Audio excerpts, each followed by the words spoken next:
کی social democratic ذمہ داریاں ہیں، ریاست کی ذمہ داری ہے کہ انسان کی ضمانت دے، اس کی تعلیم، صحت اور مکان، رہائش اور روزگار کی ضمانت دے۔ تو یوں برطانیہ میں یہ تصور آیا اور اسکینڈینیوین ممالک نے اس کو آگے بڑھایا کہ یہ وہاں پہ جو ہے پھر ٹیکس کا تصور آیا۔ یہ اور بات ہے کہ انہوں نے، برطانیہ نے جتنی دولت ہندوستان سے لوٹی، ظاہر ہے بدترین استحصال کیا، 200-250 سال جو ان کا استحصال ہے، اور دوسرے افریقی اور نوآبادی ممالک سے اس دولت کو خرچ کیا انہوں نے وہاں سوشل ڈیموکریسی کے لیے۔ تو اب یہ بھی آیا ہے کہ ریاست محض جمہوریت نہیں ہے، بلکہ جمہوریت جو ہے سوشل ڈیموکریسی ہے، جس کی ایک بنیادی ذمہ داری یہ ہے کہ وہ انسان کو تحفظ فراہم کرے، زندہ رہنے کا، عقیدے کی آزادی، نظریات کی آزادی، تعلیم اور صحت کا حق۔ یہی وجہ ہے کہ اب برطانیہ میں جو ہے یعنی مزدور اتنے خوشحال ہو گئے کہ ان کی مراحت جو ہے وہ مڈل کلاس سے زیادہ بڑھ گئی تھی۔ یہ بعد میں مارگریٹ تھیچر نے اسکولوں یہ تصور آیا ہے کہ بھئی لازمی تعلیم ہوگی۔ اب لازمی تعلیم کے لیے کیا کیا جائے؟ تو انہوں نے قانون بنایا کہ کوئی بچہ سڑک پہ نظر نہیں آئے گا، کوئی بچہ گھر پہ نظر نہیں آئے گا، اور اسکولوں میں کتابیں، یونیفارم، ناشتہ اور کھانے کا انتظام ہونے لگا۔ کہ یہ ریاست یہ ساری چیزیں، ظاہر ہے وہ صرف محض قانون نہیں بناتے ہماری طرح، ہمارے یہاں بھی لازمی ہے 25A کے تحت، مگر اس طرح کا نہیں ہے۔ تو انہوں نے کہا کہ لازمی ہوگی اور اسکول میں ساری چیزیں ملیں گی۔ تو اس طرح سے انہوں نے یہ اٹریکشن پیدا کر دی اور لازمی کر دیا۔ امریکہ میں بھی 9/11 سے پہلے، اب تو 9/11 کے بعد تو امریکی معاشرہ مزید تباہ ہوا، مگر اس سے پہلے اگر کوئی بچہ اسکول کے اوقات میں سڑک پہ نظر آ جاتا تو پولیس والے اس کے والدین کو بلا لیتے تھے کہ بھئی یہ اسکول کیوں نہیں جا رہا۔ اور یہ اب وہ وہاں فرق آ گیا جو صورتحال ہے مذہبی انتہا پسندی کی وجہ سے۔ تو اس کے نتیجے میں یہ سوشل ڈیموکریسی آئی۔ مسلمانوں میں بدقسمتی سے آج تک ہم ملوکیت کا شکار رہے۔ مغلوں کا دور بظاہر تو تھا بڑا شہنشاہانہ، مگر ترقی کے حوالے سے انتہائی پسماندہ تھا۔ عثمانیہ سلطنت انتہائی انہوں نے بڑے بڑے مقبرے تو بنائے، بڑی بڑی عمارتیں تو بنائی، مگر پریس میں اجازت نہیں دی قرآن شریف کو شائع کرنے کی۔ یہ اکبر کے زمانے میں ولندیزیوں نے پریس لگایا گوا میں، اور اس کی کوئی پرنٹ نکالے جو ظاہر بڑے خراب ہوں گے، وہ اکبر کے دربار میں پیش کیے گئے۔ اکبر کے نورت انہوں نے بڑا مذاق اڑایا، کیونکہ ہندوستان میں تو آپ کو پتہ ہے خطاطی بہت اعلیٰ تھی، واقعی تھی۔ تو انہوں نے کہا ہمارے پاس تو خطاط موجود ہیں، یہ بدے اور برے پرنٹ کی کیا ضرورت ہے؟ ظاہر ہے وہ ان کے پاس اتنا شعور ہی نہیں تھا کہ اندازہ لگا سکے کہ یہ مشینی ترقی اور علم کی۔ یہی وجہ ہے کہ اگر ہم دیکھیں ہندوستان کی 250 سالہ تاریخ میں ہمیں کوئی تعلیمی ادارہ نہیں ملتا۔ جو تعلیم پھیلی وہ صوفیوں نے پھیلائی، وہ مذہبی لوگوں نے پھیلائی، ریاست نے نہیں پھیلائی۔ ریاست میں کوئی بہت سارے وزیر تھے سارے حکمرانوں کے، مگر اس میں کوئی تعلیم کا وزیر نہیں تھا، باقی تو تھے۔ تو وہ انڈیویجولی طور پہ پھیلی، یا خانقاہوں کے ذریعے پھیلی، یا مذہبی مدرسوں کے ذریعے پھیلی، اور مدرسوں کی بھی تعداد بہت زیادہ نہیں ہونے دی انہوں نے۔ یہ جو مساجد میں یہ جمعے کی نماز سے پہلے جو بعد سے پہلے جو امام صاحب کی تقریر کی آزادی ہے، یہ تو انگریزوں کے دور میں آئی۔ یہ تو مولانا ابوالکلام آزاد نے، مولانا ابوالکلام آزاد کا ڈیولپمنٹ بہت ہی زبردست ہے۔ شروع میں جب وہ آئے تھے تو ان کا خیال یہ تھا کہ مسلمانوں کا ایک خلیفہ ہونا چاہیے اور ہمیں انگریزوں کے خلاف جہاد کرنا چاہیے۔ تو انہوں نے ان کے ذہن میں یہ بات آئی کہ بھئی مسجدوں کا استعمال کرنا چاہیے، تو وہاں پھر علماء کو انہوں نے راغب کیا۔ اس سے پہلے تو یہ آزادی نہیں تھی مغلوں کے دور میں کہ اس طرح کا اجتماع ہو جائے۔ وہ عرس وغیرہ ہونا ایک الگ بات ہے، مگر یہ جو آزادی، بھئی آزادی ہے نا، یہ انگریزوں کے دور سے کچھ پابندیوں کے باوجود، چاہے وہ آگ برسائیں، چاہے نفرت پھیلائیں، چاہے کچھ کریں، مگر انہیں آزادی، تو یہ تو آزادی انگریزوں کے دور میں آئی، کیونکہ مغلوں کے دور میں تو تصور ہی نہیں تھا۔ اچھا، پھر ایک اور جو بات ہوئی کہ نوآبادیات کا مختلف ماڈل ہے. برطانیہ، فرانس، جرمنی، اسپین، پرتگال، ان سب نے ایشیا اور افریقہ میں، ہالینڈ، مختلف نوآبادیات پہ قبضہ کیا. یعنی ایشین ممالک میں بھی کیا اور ادھر افریقہ میں بھی کیا. مگر ان کا ہندوستان کا ماڈل مختلف ہے، اس کی وجوہات دوسری ہوں گی. باقی جگہوں پہ تو انہوں نے جبر کے بعد جب قبضہ کر لیا تو نہ تعلیم دی، نہ صحت دی، لوگوں کو جو انہوں نے باندھ کے رکھا. افریقہ میں، جنوبی افریقہ میں افریقن نیشنل کانگریس، تو وہ 40-50 لوگ جنہوں نے تعلیم حاصل کی تھی، ان میں سے چند نے بنائی تھی، ورنہ وہاں تھا ہی نہیں تعلیم کا، یا کالوں کو حق ہی نہیں تھا تعلیم کا یا کسی اس کا. انگریزوں نے پہلے تو بے ایمانہ قتل عام کیا ہندوستانیوں کا، 1857 میں بے ایمانہ قتل عام کیا. ہمارے ہاں تو مسئلہ یہ ہے کہ انگریزوں کے مظالم تو پڑھائے نہیں جاتے نا، ہندو مسلم فساد زیادہ پڑھایا، ورنہ انگریزوں کے مظالم بہت زیادہ ہیں. ہندو مسلم فساد تو 40 کی دہائی کی بات ہے، اسی کا زیادہ ذکر ہوتا. تو وہ ہمارے یہاں نہیں ہے، وہ ہندوستان میں ہے بہرحال. تو انہوں نے پہلے تو قتل عام کیا، اس کے بعد انہوں نے تعلیم کا جدید نظام بنایا. وہ سب کچھ کیا، مطلب میں ان کو جسٹیفائی نہیں کر رہا، وہ تو ایک بے ایمانہ داستان ہے. جب بھی استعماریت آتی ہے تو وہ تو تباہ کر دیتی ہے. یہ جو ہندوستان میں مذاہب کے درمیان جھگڑے اس طرح تھوڑی تھے مغلوں کے دور میں.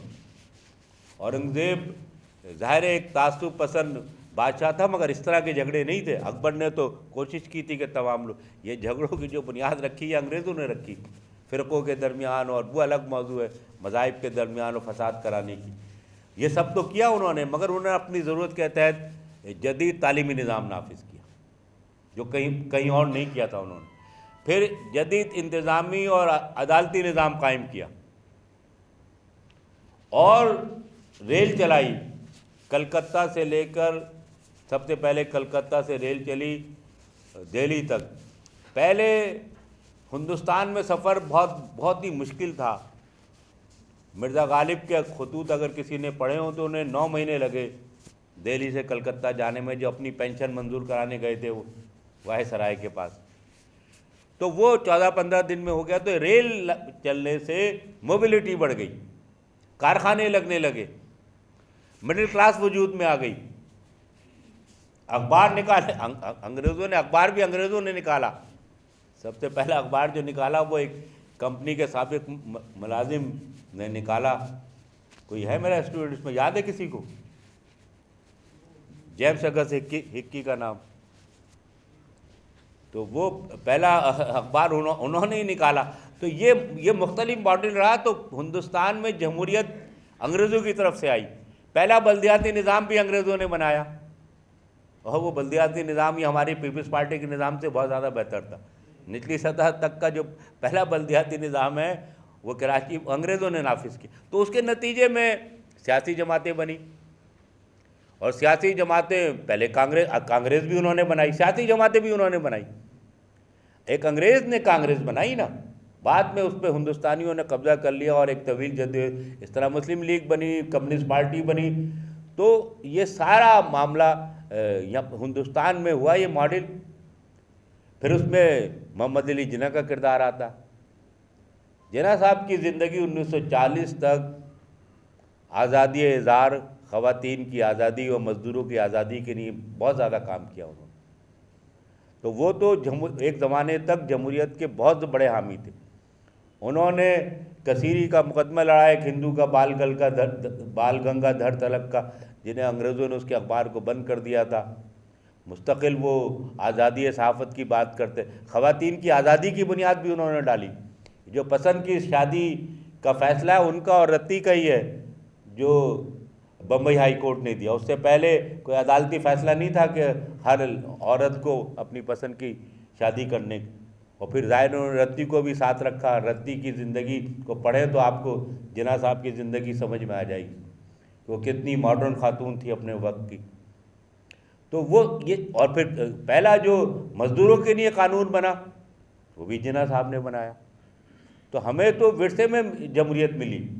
ہمارے تو اور آزادی صحافت کی بھی لڑائی لڑی، اس وقت موضوع نہیں ہے. جس کا ذکر نہیں ہوتا. بہت طویل لڑائی ہے ان کی. بمبئی کرانیکل، ڈان اخبار، اسٹار آف انڈیا، کہ جس کے لیے انہوں نے انڈین لیجسلیٹو کونسل سے ریزائن دیا کیونکہ وہ اخبار پہ پابندی لگ گئی تھی. تو وہ بہت بڑے حامی تھے، بڑے چیمپئن تھے. جب 1920 میں انگریزوں نے کمسن بچیوں کی شادی پہ پابندی لگائی تو ہندو جو مذہبی رہنما تھے انہوں نے بھی مخالفت کی، اور مسلمان عالم تو آج بھی مخالف. جناح صاحب پہلے آدمی تھے جنہوں نے اس کی حمایت کی. انہوں نے کہا نہیں یہ ظلم ہے، کمسن بچیوں کی شادی نہیں ہونی چاہیے. تو یہ ان کا بہت زیادہ ہمیں یہ سارا کردار ہمیں ان کی زندگی میں ملتا ہے. اور پاکستان بھی ووٹ کے ذریعے بنا. یہ دنیا کے میرا خیال ہے چند ہی ممالک ہیں جو ووٹ کے ذریعے آزاد ہوئے. اگرچہ کہ ووٹ عام آدمی کا نہیں تھا، وہ ایک الگ بات ہے، مخصوص لوگوں کو ووٹ دینے کی آزادی تھی. اس کے کچھ شرائط تھی کہ انکم ٹیکس دینے والا، گاؤں کا نمبردار، اس طرح کی وہ تھی کہ وہ لوگ ووٹ دے سکتے. عام آدمی کا تو 70 میں پاکستان کو حق ملا. بھارت میں تو 1950 میں ہی مل گیا تھا ایڈلٹس فرنچائز، مگر یہ یہاں ملا. تو بہرحال پاکستان کی بنیاد، ہندوستان کی بنیاد پڑی جمہوریت کے اوپر. اور جمہوریت جو ہے اس کو بعد اس کو پھر ظاہر ہے فوج نے جو ہے اور بیوروکریسی نے تباہ کیا. مشرقی پاکستان کو اس کا حق نہیں دیا، جس کے نتیجے میں جو کیسی عجیب سی بات ہے کہ اکثریت جو ہے غدار ہو گئی. کیونکہ پاکستان بنانے کی جو بنیادی جدوجہد ہے وہ تو بنگال میں ہوئی تھی. 2 ہی تو اسمبلیاں تھیں جنہوں نے قرارداد پاس کی. پنجاب میں قرارداد پاکستان کی اس لیے پاس ہوئی کہ اس کے جو عیسائی اسپیکر تھے وہ دونوں ووٹ برابر ہو گئے تھے. تو ان کے عیسائی اسپیکر جو تھے، مجھے اس وقت انہوں نے ووٹ دیا پاکستان کے لیے. تو پاکستان کو بنانے میں مذہبی اقلیتوں کا بھی اتنا ہی حصہ ہے جتنا عوام کا ہے اور تمام فرقوں کا ہے. قادیانیوں کا بڑا رول تھا، شاید آپ کو پسند نہ آئے. انہوں نے جناح صاحب کے کہنے پہ بہت کوششیں کی پنجاب میں. پنجاب اسمبلی میں خاصے ان کے ممبران تھے انہیں مولڈ کرنے کے لیے. قادیانی، آپ ان کے عقیدے سے اختلاف کریں، مجھے مت قادیانی کہہ دیجیے گا، مگر جو حقیقت ہے وہ یہ ہے کہ ان کا بڑا رول رہا اس کے اندر. جناح صاحب کے جو خطوط ہیں اس میں ان کے خطوط ہیں کہ انہوں نے کس طریقے سے پنجاب میں موبلائزیشن کی. تمام مطلب پاکستان بنانے میں سب کا حصہ، آپ کسی ایک کو نہیں کہہ سکتے. یعنی تمام فرقوں کا، عیسائیوں کا بھی ہے اور ان کا بھی ہے. اب آپ مگر یہ کہ جب اور قائد اعظم کی جو تقریر ہے جناح صاحب کی 11 اگست 1947 کی، بہت واضح 2 تقاریر ان کی بہت اہم ہے جن کا سب سے کم ذکر ہوتا. ایک تو ہے 11 اگست 1947 کی، جس میں انہوں نے 3 باتیں کی تھیں اس تقریر میں. ایک تو انہوں نے کہا تھا کہ ریاست جو جمہوری ریاست ہے اس سے مذہب کا کوئی تعلق نہیں ہوگا، نہ مذہب کی بنیاد پہ ڈسکرمنیشن ہوگا، کیونکہ جمہوریت کا مطلب ہی ہے کہ ایکول سٹیزن شپ کا تصور، کہ تمام لوگ برابر ہیں. دوسرے انہوں نے کرپشن کی بات کی تھی، اور تیسرے امریکہ کا شکریہ ادا کیا تھا. یہ بھی وہیں سے. دوسری ان کی تقریر ہے جون 48 کی، اسٹاف کالج کوئٹہ کی، جس میں انہوں نے فوجیوں سے کہا تھا کہ آپ اپنا حل بھول گئے ہیں. میں دوبارہ پڑھتا ہوں. انہوں نے کہا تھا کہ فوج کا کام منتخب حکومت کی اطاعت کرنا. اس تقریر کا تو ذکر ہی نہیں ہوتا. وہ وہاں ضرور مجھے اس دن کوئی صاحب بتا رہے تھے کہ اسٹاف کالج کوئٹہ میں لگی ہوئی ہے تقریر. تو میں نے کہا جس طرح باقی چیزیں لگی ہوتی ہیں، قرآنی آیات کون پڑھتا ہے، تو وہ تقریر بھی لگا دی ہوگی انہوں نے. ظاہر ہے کسی فوجی نے تو سمجھنے کی کوشش نہیں کی ہوگی، اور جو سمجھے گا وہ نہیں رہے گا. تو یہ دونوں بہت اہم تقاریر تھی جس نے پاکستان میں نئی ریاست کے خد و خال کو واضح کیا تھا. مگر بعد میں لیاقت علی خان کیونکہ کمزور آدمی تھے تو انہوں نے قرارداد مقاصد تیار کی، جس سے پاکستانی ریاست کا جمہوری تشخص متاثر ہوا. وہ شہری جو مسلمان نہیں تھے وہ اپنے بنیادی حق سے محروم ہو گئے، اور یہ پھر سلسلہ آگے بڑھتا رہا. جناح صاحب کی جو کیبنٹ تھی اس میں وزیر قانون جو ہے بنگال سے تعلق رکھنے والے ایک ہندو تھے. اس کے وزیر خارجہ سر ظفر اللہ تھے جو قادیانی تھے. تو جناح صاحب نے تو سب کو جمع کیا تھا. اور سب کے ساتھ مل کے بنائی تھی. تو وہ قرارداد مقاصد نے جو ہے وہ پاکستانی ریاست کے تشخص کو خراب کیا اور انہوں نے ڈسکرمنیٹ کرنا شروع کیا جو آج تک سلسلہ چلا آ رہا ہے. جمہوریت کا مطلب بھی ایکول سٹیزن شپ کہ اگر ایکول سٹیزن شپ کا تصور نہیں ہوگا تو یہی وجہ ہے کہ اوباما جو ہیں وہ جو ہے امریکہ کے صدر منتخب ہو گئے. اس وقت امریکہ کی جو نائب صدر ہیں ان کی والدہ کا تعلق انڈیا سے، اور ان کے جو نانا تھے وہ فریڈم فائٹر تھے، اور جو ان کے والد ہیں وہ بلیک ہیں، وہ کالوں کی لڑائی کی جدوجہد میں تھے. تو وہ اسی نہیں ہو گئی. تو یہ جو تصور یہی صورتحال برطانیہ میں ہے. تو یہ ایک تصور ہے. مگر یہ جو تصور جمہوریت کے بارے میں ابھی ہمارے کچھ دوست ذکر کر رہے تھے کہ بھئی جمہوریت کی خامی یہ ہے کہ وہ حرام کو حلال قرار دے دی، کہ نہیں، ایسا نہیں.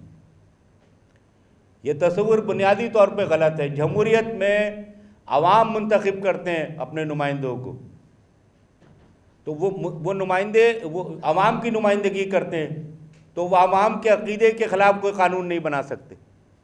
یہ ممکن ہی نہیں ہے. یہ ممکن ہی نہیں ہے کہ وہ قانون بنا دے ایسا جس میں مسلمانوں کو وہ پابندی لگا دیں. یہ ممکن ہی نہیں ہے. اس لیے کہ مسلمانوں نے منتخب کیا نا، تو مسلمانوں کے نمائندے مسلمانی تو ہوں گے. بھئی مسلمانوں کے نمائندے مسلمانی تو ہوں گے کیونکہ اکثریت مسلمانوں کی ہے. تو یہ ممکن ہی نہیں ہے. اگر اکثریت اس پہ قائل ہے تو پھر قانون ہی نہیں بن سکتا. اس کو ایشو نہ بنائیں کہ شراب، یہ کوئی شراب یا یہ کوئی ایشو نہیں رہا. وہ تو اب وہ بدقسمتی ہے کہ وہ تاریخ میں حقائق نہیں لکھے جاتے. جناح صاحب کا تو سب سے بڑا شوق تھا جن پینے کا، تو وہ نہیں. مگر یہ کہ ریاست چاہے تو اس کو وہ کر سکتی ہے. اور ریاست کوئی قانون، بلکہ مجھے یاد آیا کہ جب یہ پاکستان 27 رمضان کو بنا تو جناح صاحب نے اپنے اسٹاف کو کہا کہ لنچ کا انتظام کرو، سارے سفراء کو بلاؤ. تو انہیں بتایا گیا کہ آج پاکستان میں روزہ ہے. تو انہوں نے کہا اچھا رات کو ڈنر ہوگا. تو یہ سب حقائق ہیں جنہیں چھپایا نہیں جا سکتا. تو یہ اس لیے چھپا دیے گئے کہ ایک پلورلزم، ہمارے جو تکثیریت پسندی ہے وہ ختم ہو جائے اور ایک مذہبی یونین ڈیولپ ہو جائے. آج تک ہم اسی پہ ہی لڑ رہے ہیں کہ عورت کو پردہ کرنا چاہیے، چہرہ چھپانا چاہیے، نہیں چھپانا چاہیے. اب تو مجبوراً مذہبی جماعتوں نے مان لیا ہے، جب سے یہ کمپلسری ہوا ہے کہ کتنے 30% ووٹ نہیں ہوں گے عورتوں کے تو وہ انتخابی حلقہ کینسل ہو جائے گا. ورنہ یہ ساری مذہبی جماعتیں، یہ 1958 میں کراچی کے الیکشن ہے، بلدیہ کراچی کے، وہ جماعت اسلامی نے خواتین کی امیدوار کھڑا نہیں کیا. انہوں نے کہا ہم خواتین کے خلاف ہیں. ایک دن میں ہنس کے کہہ رہا تھا ان سے کہ آپ ہر چیز 20 سال بعد سیکھتے ہیں. تو یہ تو مجبوراً وہ لے کے آئے، اور یہ ہماری مذہبی جماعتوں نے بھی سیکھا، اور یہ اچھا عمل ہے. ابھی 2005 میں جماعت اسلامی کا ایک وہ جا رہا تھا، وہ جب وہ آیا سیلاب آیا سندھ میں، تو وہ یہاں سے امدادی سامان لے کے گئے. تو سپر ہائی وے بہت سارے متاثرین تھے. تو جو صاحب گئے انہوں نے کہا جی صرف ہم مسلمانوں کو دیں گے، ہندوؤں کو نہیں دیں گے. ہم سب نے لکھا تھا اس کے اوپر کہ بھئی یہ کیا. تو ان کی سوچ میں بڑی تبدیلی آئی. مجھے حافظ نعیم نے بتایا، بلکہ میں نے لکھا کہ اس دفعہ جب کووڈ آیا تو انہوں نے جا کے چرچ میں خود اسپرے کیا. یعنی انہوں نے بھی یہ جمہوریت کی وجہ سے انہوں نے بھی ریئلائز کیا کہ نہیں ایسا نہیں ہے. اور اب بلکہ میں تو کیونکہ ان کے ناقدین میں ہوں تو ہمیشہ مجھے تو وہ خدمت خلق جو ہے ان کی قربانی سے پہلے انہوں نے بتایا کہ بھئی ہماری یہ فیسیلیٹیز ہیں، بہت اچھے اسپتال ہیں. تو میں نے کہا کس کے نہیں؟ انہوں نے کہا سب کے نہیں. اس میں کوئی ڈسکرمنیشن نہیں ہے. جو بھی آدمی وہاں علاج کرانے آئے گا ہم اس کے مذہب نہیں پوچھتے. اور ظاہر ہے یہ جمہوریت کی وجہ، اور یہ بہت اچھی بات ہے. تو اب آپ ان کا جماعت اسلامی کا بہت اچھا نیٹ ورک ہے نا ہسپتالوں کا. آئی اسپتال بہت اچھا ہے گلستان. تو وہ آپ سے یہ نہیں پوچھتے کہ آپ ہندو ہیں یا مسلمان ہیں، ہر ایک کا مفت میں. تو وہ سیکھا ہے انہوں نے، اور یہ بہت اچھی بات ہے. مطلب میں پازیٹیولی کہہ رہا ہوں کہ یہ امپرومنٹ آیا ہے کہ جب تک آپ ریاست میں جتنے لوگ ہیں ان کے سارے حقوق کا تعین نہیں کریں گے، جب تک یہ ایک جمہوریت نہیں بن سکتی. اب جو آئی کے بھی اقلیتی وہ ہے، اور جماعت اسلامی تو بہت زیادہ آگے. وہ تو 25 دسمبر کو کیک بھی لے کے جاتے ہیں. اس لیے وہ اس لیے کہ ایک رواداری کی بات ہے، اسلام نے نہیں روکا اس کو، اس پہ بحث کرنے کی ضرورت نہیں ہے کہ اسلام نے منع کیا ہے غیر مسلموں سے، اس لیے کہ جمہوریت میں یہ سب چیزیں ضروری ہو، وہاں اس زمانے میں بھی تھا۔ تو یہ ہمارے ہاں جو انتہا پسندی آئی، اور یہ ظاہر ہے انتہا پسندی کیوں آئی، اس میں امریکہ اور پاکستان کی فوج کا کردار ہے، جو انہوں نے افغانستان کی انقلابی حکومت کا تختہ الٹنے کے لیے پروجیکٹ شروع کیا CIA نے، تو اس میں امریکیوں نے کہا کہ جہاد سب سے پہلا نعرہ ہوگا، اس کے نتیجے میں انہوں نے سوویت یونین میں بھی قرآن شریف بٹوائے CIA نے، اور چین کے سنکیانگ میں بھی بٹوائے۔ تو یہ اس کے تحت یہ آئی، ورنہ اسلام میں کوئی پابندی نہیں ہے اس طرح کی، اور آپ لوگ زیادہ بہتر جانتے ہیں، جو اس کی انٹرپریٹیشن ہے وہ اس طرح کی نہیں ہے کہ آپ یعنی زبردستی سب کے برابر کے حقوق ہیں۔ تو یہ جمہوریت ہی ہے جو سب کو برابر کا حق دیتی ہے اور ہر شہری کے حقوق کا تحفظ کرتی ہے۔ اور میں نہیں سمجھتا کہ اگر یہ آئین میں پابندی ختم کر دی جائے کہ بھئی کسی بھی مذہب کا آدمی صدر وزیر اعظم بن سکتا، تو جب تک مسلمان نہیں چاہیں گے، یا ہندو یا قادیانی یا عیسائی وزیر اعظم نہیں بن سکے گا، اس لیے کہ ووٹ تو ان کے ہیں، ووٹ تو انہیں دینے ہیں، اور جہاں جہاں آئے چیف جسٹس بنے ہندو، کارڈنلس سے اچھا کوئی جج نہیں آیا ہے نا یہ بات، اور بھگوان داس سے کوئی بڑا جج نہیں آیا۔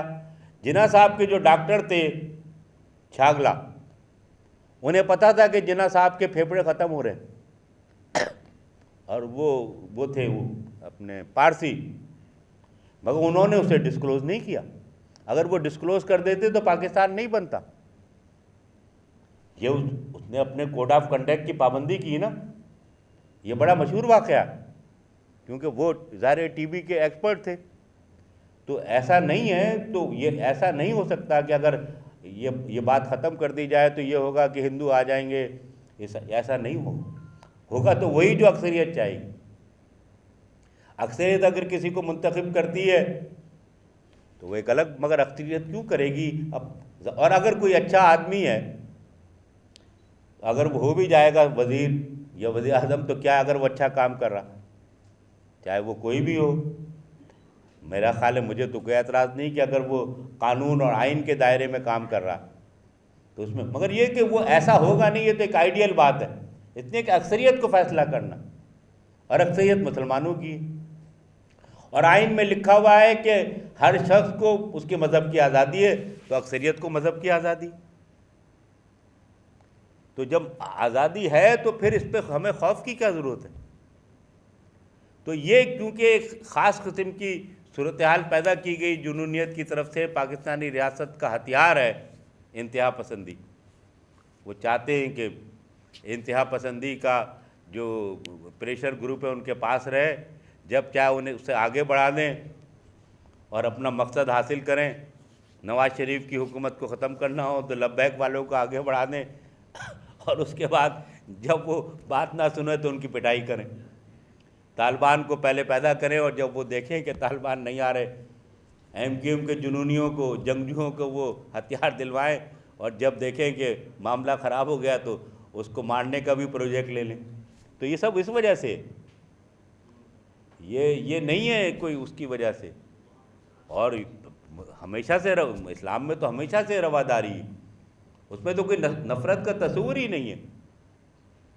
یہ تو ہمارے رویوں کے اوپر، اچھا ہمارے رویے جو ہیں وہ ہندوستان میں رہنے والوں